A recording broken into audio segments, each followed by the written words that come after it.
Joan Rivers passed away this afternoon at New York's Mount Sinai Hospital, where she had been rushed after reportedly losing consciousness during an operation on her vocal cords last Thursday. New York Medical Examiner's Office and State Department of Health are investigating the circumstances that led to her death. Rivers died surrounded by friends and family, according to a statement from her daughter, Melissa. She was 81 years old. In 2014, it could be hard to appreciate just how groundbreaking Joan Rivers was when she burst into national consciousness in the 1960s. She was edgy and confessional and boundary pushing and willing to say things that no one, especially a woman, was supposed to say in polite society. My mother gave me philosophies, you know, as a kid during puberty, and she would say to me, like, looks don't count. You know, when a man goes out, he takes that little mispainted face, right? When it comes to marriage, he's looking for other things. When it comes to marriage, a man wants a woman that'll cook for him and sew for him. A man is looking for the mother of his children, right? Right. When it comes to marriage, a man doesn't want to come home after a hard day at the office and find some wild-looking, sexy wife lying on a carpet saying, "Hiya, tiger."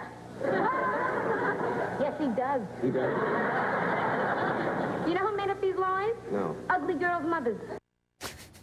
Joan Rivers also had this insane, famous, legendary work ethic. Never too good to fly to Cleveland to play a stand-up show for a few hundred people. She knew from experience that success was a far more fleeting and capricious and indeed cruel experience than it sometimes looks. Something she talked about on a brilliant episode of the TV show Louie. I've gone up, I've gone down, I've been bankrupt, I've been broke. But you do it. And you do it because we love it more than anything else. And for Joan Rivers, there was no such thing as offensive humor. There's a great documentary about her called A Piece of Work, where she gets into a confrontation with a heckler and reveals what she thinks the purpose of comedy is. The only child that I think I would have liked ever was Helen Keller, because she didn't talk. It is just... Very funny. Yes, it is. And if you don't, then leave. It's funny if you have a deaf son. I happen to have a deaf mother. Oh, you stupid. Let me tell you what comedy is about. Go ahead and tell me. Oh, please. You are so stupid. Comedy is to make everybody laugh at everything and deal with things, you idiot. My mother is deaf, you stupid son of a... Don't tell me. And just in case you can hear me in the hallway, I lived for 9 years with a man with one leg. Okay, you're a... And we're going to talk about what it's like to have a man with one leg who lost it in World War II and never went back to get it, because that's littering. So don't you tell me what's funny. Comedy is to make us laugh. 9/11, if we didn't laugh, where the would we all be? Joining me now, great comedian Judy Tenuta. Judy, I've been seeing female comics, particularly sort of this outpouring of grief and appreciation, and it really is the case that when Joan Rivers started, it was essentially a complete boys' club that she was attempting to break into. Oh, no question. I mean, you know, it was... I mean, I think she was... Yeah, she was definitely, even before Bill Cosby and George Carlin, all of that. And she was tough, you know. She was just a real role model for me, and I think every female comic, and even comics in general. And also, she was very supportive. Was she? I mean, you just said tough. I mean, one of the things about her personality was, and even in the reality show she did and in that documentary, she is tough to the point of sometimes cruel, sometimes abrasive, sometimes misanthropic, sometimes like pretty rough on people, like really rough on people. Right. She had no filter. And that's what I loved about her. She did not edit herself. Oh, you're going to prison. You know, yeah.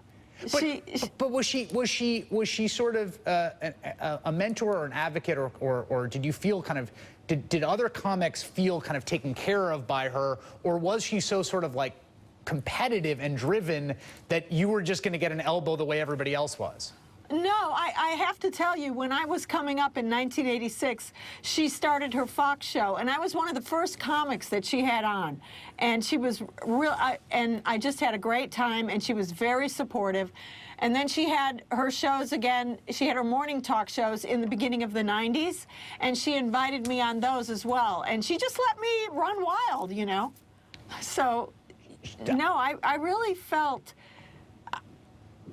very supported by her, you know, as a comic. So one of the things that came across in the documentary, I was reading today about how she had library cards, like sort of card catalog cards of every joke she'd ever written. This kind of like, and you see this in Jerry Seinfeld's, you know, comedian Cars Getting Coffee. The kind of behind what looks like a funny 10-minute bit of material, the insane slavish amount of energy and work that goes into honing jokes. exactly. And she obviously had an incredible memory, you know?